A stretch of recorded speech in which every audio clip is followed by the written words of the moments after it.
gente, estou feliz de estar aqui de novo, é um prazer estar aqui. Eu queria dizer para vocês que eu adoro muito a Rádio Mundial, porque ela sempre me deu abrigo. É uma rádio que os horizontes dela estão abertos para tudo, para todos os créditos, desde toda a gente que pensa no bem. E os donos daqui, eles se preocupam muito em permitir que a gente divulgue nossos trabalhos. O meu trabalho aqui é de utilidade pública, mas quantos bons trabalhos a gente vê no cotidiano aqui. E vou dizer uma coisa, teve gente aqui muito importante, gente que tinha muito gabarito, e tem ainda. Então eu quero dar os parabéns para a emissora. Eu estava com o nosso lenço aqui, vocês viram que estava aqui assim? Porque eu quero iniciar o programa dizendo o seguinte, olha, eu tinha um aluno que era exemplar. É gozado porque na universidade eu costumo dar aula no 3º, 4º e 5º ano. E preparo também, quando eu dava aula, porque agora eu me aposentei, e não quis continuar. E no 3º, 4º e 5º ano eu dava processo civil e direito civil, ou processo penal e direito penal. Mas tinha uns que despontavam, demonstravam um verdadeiro carinho, verdadeiro amor, verdadeiro paixão pelo direito. E um deles era esse menino que chamava Flávio Alves Macedo. O Flávio era, eu acho que era do bairro do Vila Carrão ou de Itaquera. O pai dele, um funcionário importante do metrô. Mãe dele, uma graça. A irmã, eu também ouvi falar muito dela, mas eu nunca vi essa moça. Mas na verdade ele trabalhou por um bom período lá no escritório. De repente, ele se juntou com uma outra advogada também, que era do escritório, e foram fazer vida e trabalhar em outro lugar. Eu desconhecia esses fatos, só vinha conhecer há pouco tempo atrás. E eu também sabia que ele tinha um escritório. Mas o que me preocupava, gente, era o fato dele aparecer em tudo que era festa. Todo mundo lá dentro de casa, todo mundo confinado, todo mundo... E o Flavinho lá, no churrasquinho, fotografia junto com uma turma, a impressão que dava que tinha uma festa. E a minha esposa, que é advogada também, especializada em direito tributário e direito relacionado à aposentadoria, previdência, ela reclamou com ele: Flávio, para com isso. Fica em casa. Nós estamos numa pandemia. Gente, você não vai acreditar. O Flávio morreu em 3 dias. 3 dias. Aquela falta de ar, aquela situação terrível. E nem bem foi o enterro dele, a mãe morreu também. E mais 3 dias. E eu tenho a notícia agora que o pai dele está ruim. Então eu queria dizer para você o seguinte, olha, a gripe espanhola, ela chegava a matar a família inteira, a ponto de, se a gente entrasse numa casa, todos estavam mortos. A gente se preocupa também com a falta de medicamentos, ou até não existe um medicamento próprio para isso, a falta de aparelhagem.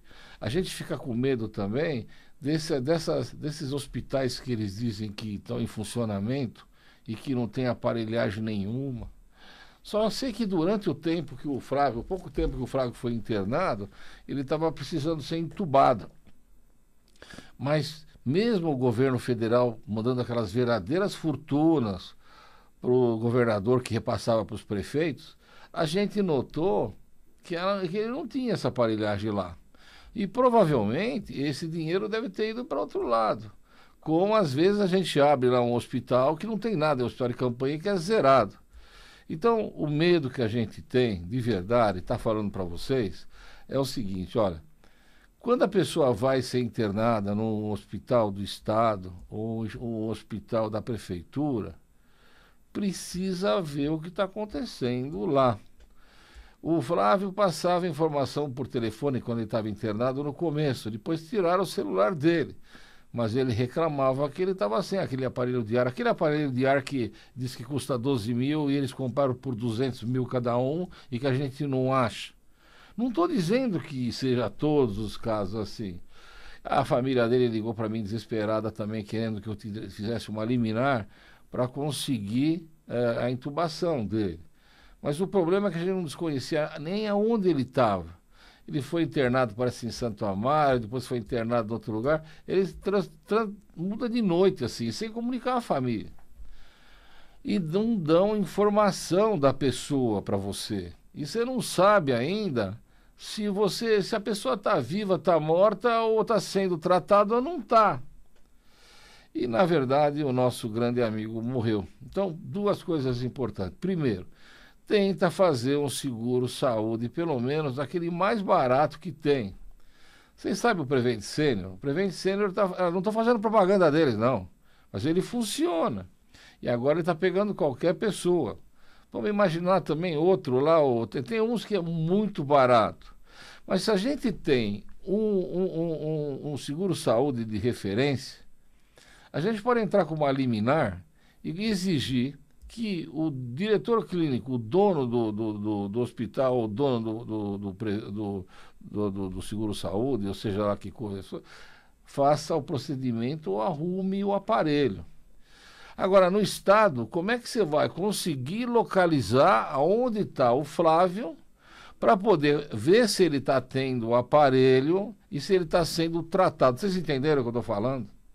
A minha preocupação de verdade é o seguinte: será que toda aquela aparelhagem que eles pagaram verdadeiras fortunas no Japão, esses aparelhos vieram? Será que as caixas que chegaram têm um aparelho de verdade? Será que esses aparelhos foram colocados nos hospitais de campanha que a gente não acredita, que muita gente está vendo que não tem nenhum? Será que a pessoa está sendo tratada normalmente? Então eu vou dizer para você o seguinte: não é só São Paulo, não. A gente vê um monte de lugar. Por sinal, o prefeito Covas, que já está com o pé na Covas, ele devia explicar isso aqui, mas parece que ele está internado numa situação dessa. Então eu quero explicar para vocês, meus irmãos, o seguinte, ó. O que eu faria se eu fosse vocês, tá? Eu tentaria arrumar uma amizade de alguém do hospital. Vamos imaginar que tem um hospital de campanha lá no Morro do Piolho e que alguém está dizendo que a pessoa está lá. Você tem que esperar a pessoa que sai, o funcionário que sai ou o funcionário que entra. O mais fácil é o funcionário que entra, que sai, que está saindo. Aí conversa com ele, paga um café, pode pagar até um lanche, o cara está com fome às vezes, ganha uma mixaria. Conversa com ele: olha, eu estou aqui com o Flávio, está aqui a fotografia dele. Será que o senhor podia ver como é que ele está?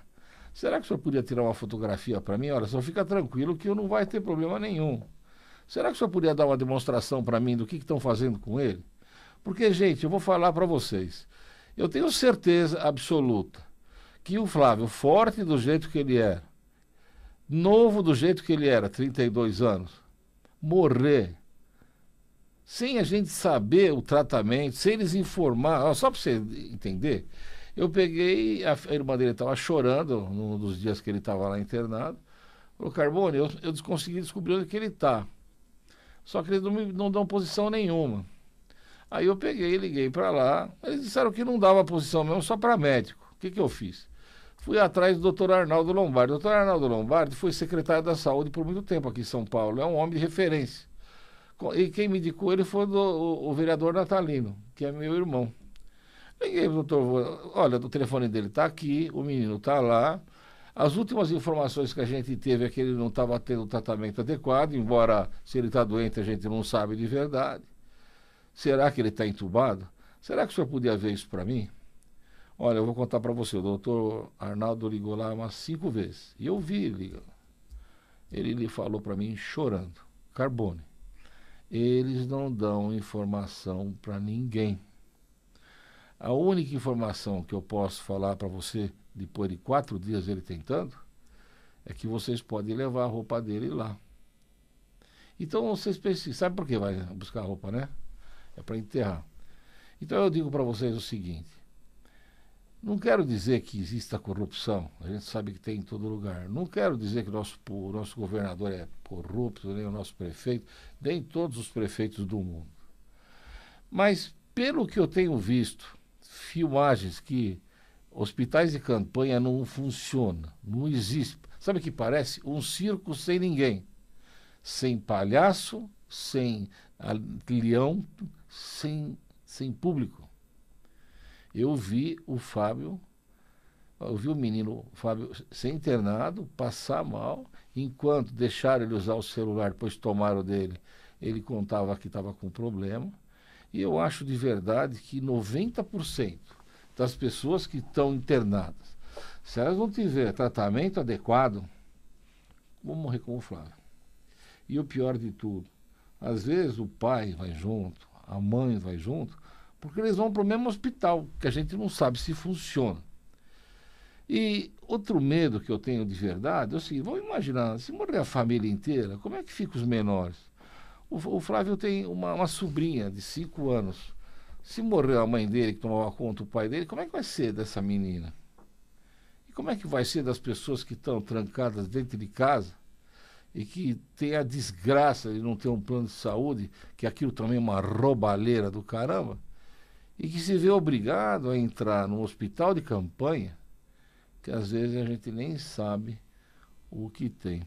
Então eu queria pedir ao Ministério Público para que todas as pessoas que têm coronavírus, que venham a falecer, que passem pelo IML para fazer exame de corpo de delito, para se saber o motivo pelos quais eles morreram. Porque se for pela doença, se for que o Estado fez tudo que podia, fez todos os tratamentos, inclusive a intubação, eu entendo normal que seja uma morte esperada, porque é um vírus que pega. Agora, gente, se na verdade eles foram para aqueles picos de palhaço que não tem nada e deixar eles num canto para morrer, é evidente que os médicos que juraram na hora de receber o seu diploma por dignidade e tudo de tratar, eles vão informar a causa-morte real da pessoa. Ó, esse daqui morreu asfixiado, esse daqui morreu porque o pulmão dele não funcionava mais, esse daqui morreu porque não teve o tratamento adequado. Vão verificar também a medicação que foi aplicada. Num regime de pandemia, tudo é possível. Mas o que não pode acontecer com a gente é como, por exemplo, ocorre na alimentação das crianças. Estou contando para vocês isso daqui porque o que eu já vi de criança que vai na escola para comer e tem vagabundo sem vergonha de prefeito maldito ligado ao governador, que rouba a alimentação das crianças, ou se não, troca a alimentação das crianças por farelo, como se elas fossem animais. Você lembra que no começo da gestão, não sei se era do Covas ou do Dória, eles começaram a falar que devia dar farelo para as crianças? Farelo é aquela comida de cachorro que vocês têm lá, só que põe mais uns negocinhos e a criança come sem gosto. Poxa, a criança precisa de alimentação. E eu vejo o trabalho da cidade de Mariporã. Mariporã tem um sítio de lá e o sítio foi comprado pelos meus pais há uns 60 anos atrás. E eu queria dar os parabéns ao prefeito. Eu não sei o nome dele, mas tudo começou no dia que o meu caseiro chegou para mim e falou assim: olha, meu filho que tem 5 anos, ele não tem uniforme escolar. E ele tem vergonha de ir na escola, porque todos os coleguinhas dele têm uniforme, ele não tem. Às vezes ele passa frio, porque a gente não tem um... Eu falei, não, tudo bem, quanto custa? Me fala que eu já passo o dinheiro, o senhor vai e compra. Eu acho que era em torno de R$ 155. Vocês não vão acreditar. Aí como é que se fala? O caseiro começou a ligar que nem um doido e colocou o menino para falar, pedindo. Mas eu achei estranho porque aquele dia era dia de escola. Como é que o menino estava pedindo uniforme se aquele dia era da escola? Então eles não levaram na escola. Bom, para encurtar a história, eu tenho uma amigona lá, ela é uma advogada importante da cidade, ela já foi candidata a vice-prefeita. Eu chamo ela de Cida, mas a doutora Maria Aparecida é uma graça. Ela fala assim para Carbone, você vai depositar esse dinheiro? Não deposita não, o prefeito já deu uniforme para todos. Inclusive eu liguei para o prefeito e ele tem a assinatura dos pais do menino que receberam o uniforme em tal data. Como eu queria conhecer a cidade, o prefeito, que eu vou lá, mas quase que não vi, eu vi que a alimentação das crianças é uma maravilha. Tem até uma pessoa especializada para fazer a comida das crianças. Eu tenho certeza, gente, que se São Paulo todo tivesse um prefeito como o de Mariporã, as crianças da gente teriam mais condições de estudo, teriam mais condições de saúde e teriam mais condição de ser homens de bem e poder cuidar da família. Mas não é isso que ocorre. Então, levando em consideração que tem vagabundo sem vergonha, que rouba dinheiro da merenda escolar, isso está implicado o prefeito, pode ser que está implicado o governador, se é em nível maior. Por que não prende essa gente? Agora, vamos voltar então a esse paralelo que eu estou dizendo aqui para você, para o problema da doença. O que a gente escuta falar em tudo que é rádio, tudo que é televisão, menos na Global? O que a gente escuta falar? Que, na verdade, tem gente que comprou a aparelhagem por preços altíssimos e não pagou. Aliás, pagou antecipado e não recebeu, ou se recebeu, recebeu outra coisa, ou compraram superfaturado. E vou falar para vocês, isso daí não acontece só em prefeitura, não, em governo. Tem certos clubes, por sinal eu saí de um deles por isso, que eles receberam dinheiro, olha, vocês não acreditam, olha só, receberam dinheiro dos Estados Unidos para comprar macas para criança com câncer. É um paralelo que eu estou fazendo. Sabe o que é maca para criança com câncer? É uma maca que ela serve de cama, ela serve para levar para tirar a chapa, ela serve para fazer as injeções, ela serve para tudo, porque a criança com câncer tem osso de vidro, e o osso de vidro quebra. E a pessoa morre não em decorrência do câncer, a criança, morre em decorrência da quebra do osso, que se bem tratada, ela pode melhorar inclusive o osso dela, como se fosse uma osteoporose terrível. Você acredita que veio esse dinheiro para cá? E, de repente, eu descubro que eles foram comprar macas de uma importadora chinesa. Pô, gente, olha, quando a gente pega e compra um relógio chinês, vocês já compraram um Rolex em Rolex chinês? Não, né? É um lixo. Você compra, ele é lindo, maravilhoso, só que dá uma chuva e ele desmonta. Eles compraram essas macas, pagaram à vista, sem receber. Eu cheguei lá na empresa, não tinha guia de importação, não tinha recolhimento de nada. Eles falaram que um dia ia chegar, mas não sabiam quando. Vocês acreditam que não pagaram? Não entregaram. E entrei com um processo crime. O Ministério Público, o juiz, achou natural não cumprir a obrigação. Evidentemente, um clube importante. Mas eu fico pensando, como é que esses caras podem dormir, podem pôr a cabeça no travesseiro, sabendo que não entrou 40 mil dólares para comprar essas macas que o Brasil tem a 1/3 do preço do valor para as crianças poderem usar. Então, vamos lá. Flávio Alves Macedo, um grande advogado, muito inteligente, só tirava nota 10, ele não perdia uma aula, ele preferia estudar a namorar, só foi começar a namorar depois de se formar, aprendeu o ofício de advogado no meu escritório e, de repente, ele está internado porque ele pegou o coronavírus, porque ele pegou lá e foi num churrasco ou foi numa festa e não devia ter ido. A família desesperada, sem conseguir contato. Nas primeiras horas ele fez contato dizendo que ele tinha muita falta de ar e não conseguia respirar. Ninguém informou nada. 4 dias depois morreu. Não deixaram entrar lá, não deixaram ver, não deixaram visitar. A pergunta que eu faço para vocês é a seguinte: será que lá já é uma Câmara da Morte? Será que esses corruptos que roubam o dinheiro público e que não compram aparelhagem, eles só guardam a pessoa até esperar morrer? Será que todos os hospitais de campanha e os demais, eles têm a aparelhagem que eles compraram e não chegou? Será que tudo isso existe? Ou será que pela corrupção que campeia o nosso país, a gente vê que ou você morre em casa ou você morre num canto?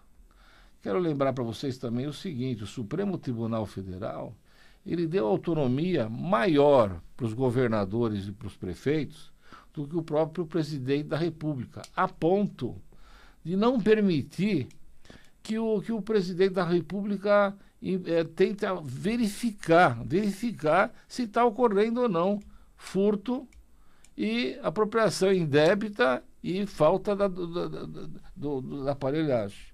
Ao mesmo tempo, o Supremo também, e a polícia e tudo mais, não permite que você entre num hospital para verificar se efetivamente os doentes estão sendo tratados. E vou mais além, eles não permitem que a família vá lá. E o retardado ou débil mental que fica na porta para fazer informação, a única coisa correta que ele vai falar para você é o momento que ele vai contar para você trazer a roupa do defunto para pôr. Porque você não vai ver nenhum enterro. Então eu pergunto para você, que país é esse? O presidente está amarrado, a gente não tem condição de saber o que o filho da gente está passando. Um hospital normal colocaria uma roupa decente lá na pessoa lá, colocaria lá álcool, sei lá, que coisa e tudo. A pessoa ia lá e via o filho na maca, dentro, respirando com respirador, vendo lá, tudo entubado. Agora, se a gente não pode ver, e sabendo da safadeza, não estou falando daquele geral, de algum dos políticos malditos, corruptos, governadores e prefeitos, será que, de verdade, ele não está num canto esperando morrer? Eu já vi muito isso daí quando eu fiz especialização em Houston, no Texas, em execução de criminosos. Às vezes o criminoso ele não morre na hora da execução do... Ele morre 3, 4, 5 horas antes de medo. Então eu pergunto para você, será que a pessoa lá com aquela falta de ar desgraçada, eles não têm aparelho porque não chegaram, não tem quantos necessários, né? Porque eles fizeram uma compra lá que não veio quebrado ou só veio a caixa. Imaginou vocês o desespero do teu filho? Vamos pensar no meu aluno, o meu querido aluno lá que morreu. Você imaginou ele pensando? Vou contar uma coisa para vocês, eu sou espírita, né? Então olha que coisa terrível que aconteceu. Que daqui está acabando a primeira fase do programa aqui. Ele apareceu para uma espírita vidente, que era muito amiga dele, o Flávio. Sabe o que ele disse? Que ele estava chorando, desesperado, no limbo, porque ele não queria ter morrido, porque era muito cedo. E ele contou isso para ela. Vocês podem não acreditar, mas há de arrepiar. Imagina um menino com 30 e poucos anos, um belo carro, um bom escritório de advocacia, capacidade, cheio de processo, trabalhando para uma empresa ferrada, e de repente ele é internado no hospital de campanha, porque não tem o seguro-saúde. O pai dele saiu do metrô, que foi aposentado, e cortaram, e ele estava naquele período de carência para entrar num particular. E o cara morre sem a gente saber por quê. Eu não queria que acontecesse para os teus filhos. Eu queria de verdade que acontecesse isso para os filhos dos maus políticos, dos políticos corruptos, daqueles que pegaram esse dinheiro todo e levaram para o exterior, que fizeram lavagem de dinheiro, aqueles malditos também que estão ficando com o dinheiro da merenda escolar, todos aqueles vagabundos que eles estão da época passada, que acham que aqui é a casa da mãe Joana e a gente pode tudo. A pena é que o Flávio, ele pagava imposto, ele pagava a Ordem dos Advogados do Brasil, ele pagava o imposto de renda, tudo que ele pagava, que ele comprava, inclusive remédio, ele pagava imposto. Ele cuidava da mãe, que já estava com problema, ele cuidava do pai, ele ajudava a sobrinha. Ele morreu. Mas a gente não sabe por quê. A gente não sabe se ele ficou num canto do hospital esperando a morte chegar, às vezes, quem sabe, até amarrado, ou não tinha máquina para ele respirar. E a gente não pode ter esse direito, porque se você for lá exigir isso, você vai preso. Não estava na hora de acabar com tudo isso? Não estava na hora de uma modificação de tudo isso? Não estava na hora do Supremo Tribunal Federal parar de mandar e permitir que a gente possa sobreviver? Você acha ou não? Então, quero dizer para você o seguinte, vamos voltar agora em 5 minutos. Um abração. Estamos na segunda parte do programa aqui, graças à Rádio Mundial, graças à direção dela, que com carinho me permite que eu esteja aqui com vocês. Bom, já fiz meu desabafo e agora eu vou partir para outra situação. Eu recebi um dia desses, acho que foi anteontem, uma mãe mandando as fotos da filha toda arrebentada. Uma menina bonita, apanhou de tudo que é lado. Só para vocês terem uma ideia, pelas fotos, eu não posso mostrar aqui no programa, mas você fica depressivo só de ver o pau que ela tomou do marido. E a mãe vai mais além, ela fala que é comum ela apanhar desse jeito. E tem um problema muito sério. A impressão que dá é que a maioria das vezes ela perdoa. Mas a gente vê que ela vai acabar morrendo numa situação dessa. É o que eu falei. Falei, olha mãe, esse tipo de processo é Lei Maria da Penha. Mas se ela tem medo de ir lá porque vai tomar outro cacete no marido, se ela tem medo de ir lá na delegada, vai a senhora lá, mostra as fotografias que a senhora mostrou. Ela foi na cidade, deve ser uma cidade do interior. E essa cidade do interior lá, parece que a delegada não estava lá. Eu estava viajando, ou ela deve fazer diversas cidades, né? E não quiseram abrir o inquérito para ela, nem dar o flagrante no sujeito, nem dar a prisão dele, porque aquilo lá é lesão corporal gravíssima ou é tentativa de homicídio.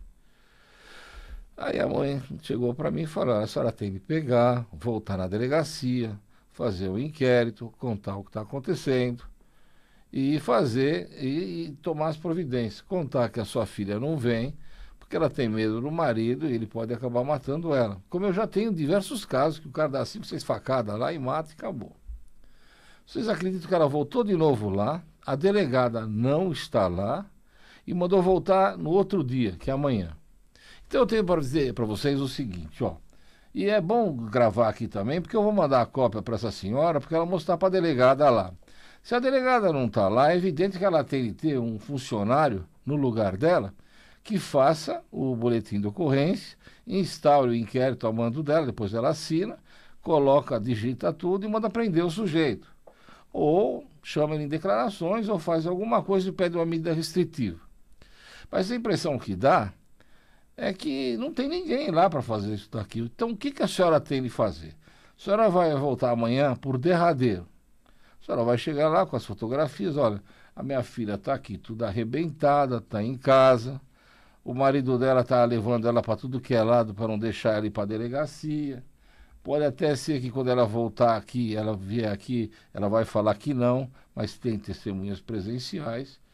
E eu gostaria de abrir inquérito. Ah, mas a delegada não veio hoje. A senhora tem de ir no fórum. A senhora vai falar ou com o juiz ou com o promotor de justiça. Vai ser assim, normalmente a gente fala com o promotor e o fórum tem que estar aberto. Sempre tem alguém lá para receber a pessoa, mesmo diante da pandemia. A senhora vai contar ao seu juiz, ou a senhora promotora, ou quem está lá no lugar deles. Eu estou indo na delegacia por vezes e a delegada não está. O funcionário dela diz que não pode abrir inquérito. A impressão que dá é que eles não querem fazer o boletim de ocorrência, nem o inquérito, nem o flagrante. A minha filha, ela tem medo do marido, até de morrer. É capaz que se ela vier aqui, ela vai falar mentira ou vai tentar. Mas as próprias agressões falam pela situação. Presentes os pressupostos, inclusive, para decretar a prisão preventiva dele. E o próprio delegado pode fazer isso. Então, conta para o juiz que, em tese, pela falta nesses dias todos de um boletim de ocorrência, de um inquérito, de um exame de corpo de delito, independente da mulher estar lá, porque ela pode ser mandada buscar lá, não custa nada para a delegada, ou a falta do funcionário, prevaricação, de comunicar a delegada que a moça está numa situação dessa, porque as fotos são derradeiras, são terríveis, ou se não, o interesse de não levarem ele a procedimento por amizades ou relacionamentos, eu tenho certeza que o delegado, aliás, o juiz da cidade e o promotor vão instaurar inquérito, além de mandar essa delegacia inteira para a corregedoria. Porque, na verdade, eles estão negando um direito constitucional da mulher previsto na Lei Maria da Penha, de que se o marginal, se o vagabundo, estou falando para você que bateu nela, seu vagabundo, agrediu a mulher desse jeito, para mim, ou é lesão corporal gravíssima, pelo jeito dela, ou é tentativa de homicídio. E eu vou rezar para você, para Deus ajudar, para você ir preso, para os demais presos lá fazer o serviço. Normalmente, um rapaz que nem você, assim, machão, que bate na esposa desse jeito, se não virar mulherzinha, vai ser parecido com uma mulherzinha. E olha, juro por Deus, deve ser longe essa cidade, mas eu vou querer ver você saindo com uma boneca que está debaixo do braço da delegacia, seu marginal. Então, minha senhora, eu gostaria que a senhora mostrasse para a delegada de lá, se ela tiver, ou para o funcionário da delegacia, o que eu estou falando aqui. Olha, minha fotografia da minha filha está aqui, ela está toda arrebentada, ela já apoiou outras vezes, tem medo do vagabundo sem vergonha, ela provavelmente ela vai tentar negar a autoria, mas o crime está feito, é dentro de casa. Eu tenho certeza que a senhora vai apurar e vai prender o marginal. Mas se a senhora não prender, estou indo para o fórum.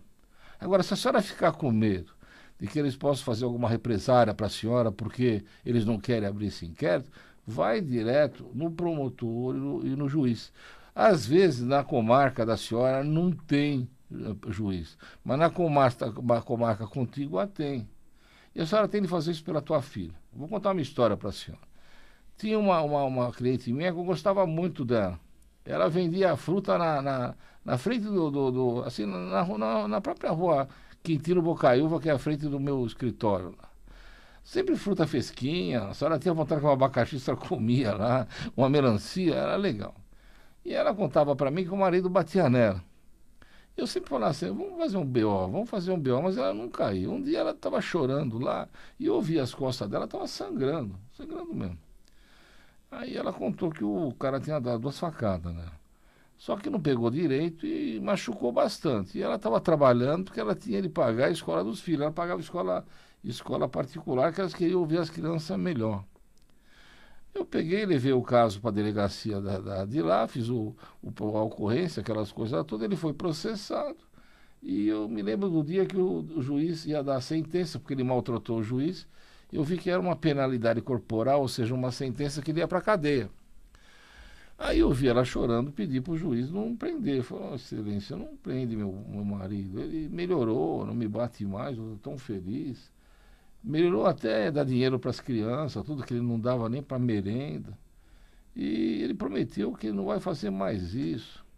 Além disso, aquela que saiu mais sangue lá não foi bem uma facada, é o que eu me esbarrei, cortei no móvel. Ela contou uma história. Nem eu, nem o juiz aceitou, nem o promotor. Mas levando em consideração que ele era o provedor e que ele tinha melhorado naquele 1 ano, o juiz entendeu de mandar ele responder medidas restritivas lá, mandou ele dar, lá, acho que uma cesta básica lá para um asilo, mandou ele ficar um período num hospital de agressão, sabe, esses que trombada, para ele ver como é que fica, que dói as pessoas, o sofrimento das pessoas. Bom, para encurtar a história, ele matou ela com 7 facadas. E eu me penitencio porque eu devia ter exigido a prisão dele e o promotor também queria. Matou ela com 7 facadas. Eu levei, eu acho que uns 6 meses para localizar o sujeito, 6 meses. Sabe como é que eu descobri? Ele ia lá no andar do meu prédio lá, dizia que ia para procurar um advogado, mas devia para me matar o vagabundo, sabe? Estou falando sério, não estou brincando não. Aí comuniquei o fato para o juiz lá, que ele estava indo lá para me ameaçar, e eu era advogado dela, que achava um absurdo aquilo lá. O juiz decretou a prisão preventiva dele de novo, mas foi difícil de achar. A gente conseguiu pegar ele num ponto de ônibus de madrugada, quando ele estava pressionando a mãe da moça, para ela não testemunhar. Mas vocês não vão acreditar, logo em seguida o advogado dele soltou ele de novo. Soltou ele de novo, foi feito o júri, acho que eu consegui 22 anos de cadeia por vagabundo. Fiquei tudo contente, mas ele sumiu, que ele teve o direito de responder em liberdade, porque ele tinha conseguido sair. E vocês sabem como é que é a lei brasileira, né? Bom, para encurtar a história, olha, esse cara está no Ceará. Às vezes ele manda até um comunicado gozando a cara minha.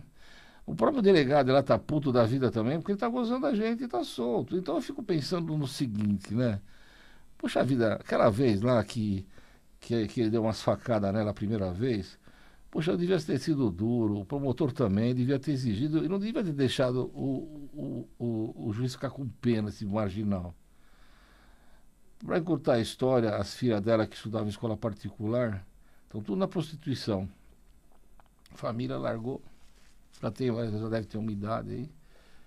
Quer dizer, ele destruiu tudo que a gente tinha por normal lá. E isso é rotina. Então eu fico pensando, o delegada, a senhora que viu ou não está na delegacia esse tempo todo, é no interior essa cidade, será que a senhora não tem consciência de, pelo menos o funcionário que ficou na delegacia, que diz que a senhora não está nunca lá, de instaurar um BO, abrir um inquérito, mandar fazer exame de corpo de delito? A mulher mora do teu lado. Por que a senhora está fazendo isso? Essa senhora, para ir lá, ela mora longe, a mãe. Ela vai, ela gasta a condução, ela perde tempo, ela tem que tomar conta dos outros, o desespero dela ver a filha toda arrebentada. Será que a senhora não tem consideração para uma pessoa dessa? Ou será que o funcionário que a senhora deixou lá está fazendo corpo mole porque ele é amigo do marginal agressor? Eu queria dizer para a senhora o seguinte, ó. Eu pedi para ela comparecer na delegacia, conversar de novo com eles e ir lá direto para o promotor ou para o juiz da comarca e contar o que está acontecendo. E pedir mais para ela. A senhora pega, dá o telefone para ela, dê para ele e deixa eu falar com ele. Ou se não, pede para mim ligar para me explicar. Porque, na verdade, o que eu estou vendo lá é prevaricação, não está realizando serviços que eles iam estar fazendo. Eu não entendo por que essa delegada dessa semana inteira não está lá, ou diz que não está. Eu não entendo porque esse funcionário dela está impedindo que se faça um flagrante. O fato da moça não estar lá, tem duas possibilidades. Ele está mantendo ela em cárcere privado toda arrebentada, porque a mãe fala que ele põe ela no carro e fica andando com ela. Acho que ele tem medo que a polícia chegue na casa. Mas eu tenho medo que ela venha morrer. E eu daqui é muito longe, deve ser uns 1.000, 2.000 quilômetros daqui ou mais. Será que eu vou fazer a mesma coisa que eu fiz a última vez? Ah, que pena, então deixa, porque não posso. Então eu espero que essa fita aqui, não só o juiz que vai tomar conhecimento e o promotor tome, além de ver as fotos, mas também eu gostaria de saber por que essa delegada não fez nada. Se esse homem é muito importante na cidade, eu acho que é mais importante a Lei Maria da Penha e mais importante são as mulheres agredidas. Se a senhora deixar um mentecapto na delegacia, não fazendo nada e permitindo que um marginal desse faça isso, vai servir de exemplo para os outros vagabundos sem vergonha, machistas que batem nas mulheres, fazer o mesmo, achando que como a delegacia é boi de falar, eles também podem tudo, até matar a mulher deles. Agora vamos pensar, essa moça nasceu, ela foi criada, ela estudou, a família cuidou dela, ela casou, teve os filhos estão vendo isso. Será que daqui a um tempo eles não vão fazer a mesma coisa com as mulheres dele? Será que eles não vão achar no futuro, se meu pai deu umas porradas, quebrou minha mãe de pau, por que eu não posso bater nessa? E quem vai além? Pô, então eu já aproveito, eu já bato na namorada, já aproveito. Será que isso é normal? Então não seria o caso, senhora doutora delegada, de fazer alguma coisa? Bom, vou dizer para a senhora, se não sair nada, eu vou achar essa delegacia, eu vou achar a corregedoria, eu vou representar no Ministério Público, inclusive de São Paulo, para mandar para aí. Mas eu tenho certeza de uma coisa, esse cara pode sair impune, esse cara pode fugir, esse cara pode até matar a mulher dele. Mas o meu coração diz que a gente vai fazer a pele desse vagabundo. E eu rezo para Deus, para quando ele estiver preso, vou voltar a falar, eu espero que os presos de lá façam o serviço. Eu espero que ele saia de lá de vestido, com uma boneca debaixo do braço, pensando no que ele fez com a esposa dele. Porque se ela não morreu, só a parte psicológica dela, só o jeito que ela está quebrada, só a situação que ela está, poxa, eu fico pensando, que delegada é essa? Que escrivão, que escrevente é esse? Será que o juiz tomou conhecimento de uma situação dessa? Será que esse galo de briga pode ficar numa boa sem acontecer nada? Será que eles têm medo dele? Será que a polícia de lá não está equipada por isso? Ou será que eles bebem junto? Senhora delegada, eu espero que a senhora esteja trabalhando em outra delegacia e fazendo seu serviço e esteja impossibilidade nessa semana inteira de não estar lá. E eu espero também que as falas da mãe que estão gravadas aqui sejam verdadeiras. Porque, de verdade, um caso como esse, a senhora pode perder o emprego por bem do serviço público, mesmo que por negligência de deixar um incompetente que não fez nada. A senhora devia lembrar também que, diante da gravidade da ocorrência, seria necessário, e uma obrigação da senhora também, de instaurar inquérito e de impedir que essa moça continue sendo agredida, possa ter um tratamento, faça o exame no Instituto Médico Legal e esse vagabundo sem vergonha responda pelo crime que ele praticou. Eu peço perdão para o doutor Gilberto, que é um promotor de primeira linha, doutor Gilberto Osório Rezende, tenho o maior carinho por ele. E ele nem ligou para mim lá por causa do Neymar. Tudo de mal, viu, Gilberto? Tá bom, tudo bem. Vou te contar, o doutor Gilberto, além de ser um grande promotor, ele é guitarrista. E eu tô com 2 guitarras para tocar com ele aqui em São Paulo e o cara não aparece. Você vê que droga. Eu vou ter de ir lá para a cidade dele para tocar com ele lá, tá? Porque eu aprendi umas músicas dos Creedence e eu já vi ele cantando igual lá. Mas ele não dá boi assim para pessoas simples que nem eu. O homem é meio endeusado, só porque ele é muito competente, muito capaz e amado pela cidade. Um abração. Então, gente, é o seguinte, olha, a Lei Maria da Penha prevê que toda mulher agredida, toda namorada agredida, toda moça agredida, seja lá que for, pelo ficante, pelo marido, pelo companheiro união estável, eles têm que ter respeito pela mulher. E, ao mesmo tempo, a lei, eu não falo só que é agressão, não. Uma agressão verbal já dá. Vamos imaginar assim, um vagabundo chegando em casa, né? Já meio bêbado de noite, e já vem assim com aquele cheiro de prostituta, que é a vagabunda que está com ele lá, ou que ele está amante. Ele já vem em casa para arrumar um rolo, para dar um pau na mulher, ou já bater, ou já agredir, ou já ameaçar, para já preparar uma separação. Normalmente pondo a culpa nela. E quero contar uma coisa para vocês que é importante para vocês entenderem. Tem muita mulher que está em união estável, mas não tem nada escrito. Aí o marginal chega de noite, começa a ameaçar, chamar ela de vagabunda, sem vergonha. Por quê? Porque ele quer que ela pega e vai para casa da mãe dela. Se não tem filho, ou se o filho está na barriga dela, ou se tem filho também, mas às vezes ele nem reconheceu, está no nome dela, se ela voltar para a casa do pai e da mãe, tecnicamente ela perde todos os direitos, porque tudo que ele comprou no nome dele, o vagabundo. Então ele chega assim e faz assim, ó. Sua vagabunda, você não presta, sua prostituta, e fala na rua. Isso é crime já. Se a senhora pegar e gravar isso daí, ou pegar a faxineira que a senhora tem, ou pegar a amiga do prédio, ou pegar a vizinha, e levar na delegacia da mulher, mas numa delegacia de mulher que exista uma delegada interessada que está trabalhando, tá certo? E que não some uma semana, estou falando normal. O que ele vai fazer? Ele vai abrir o inquérito, ele vai ser ouvido, provavelmente a senhora vai ter possibilidade de fazer um divórcio, ou uma separação, ou uma declaratória de união estável, vão pôr esse sujeito para fora de casa, você vai ter direito de receber 30% do salário dele, e ele não vai encher mais a tua casa, vai ficar longe. Então, você nunca pode sair de casa. Eu tenho uma moça que eu conheço há muito tempo, e ela está namorando com um sujeito, mas ela não está contente. O sujeito quer que ela vá embora. Por que ela quer que ela vá embora? Porque ela tem união estável com ele, está na cara, só que se ela for voltar para a casa dos pais, ela vai perder todo o direito. Os juízes não pensam como a gente. Eles acham que a mulher ficou 1 ano com a pessoa, é normal, foi um namorinho, tá? Ainda se não tem filho, que foi um affair.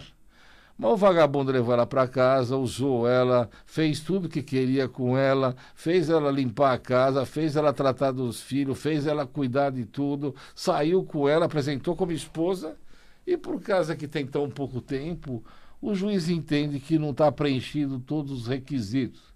Eu tenho um caso que eu fiquei impressionado.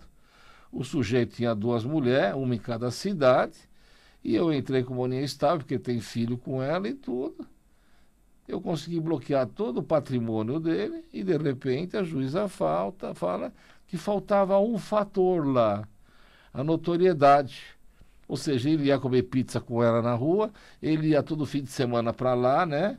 E ela achou que era normal e não deu. E eu não ganhei nem em Brasília. Então, você, mulher, você já começa com o problema do machismo do judiciário, que entende que para configurar uma união estável precisa de 1 milhão de coisas que está no código, sabe? 1 milhão. Sendo que um simples casamento bastava e não precisava de tudo isso.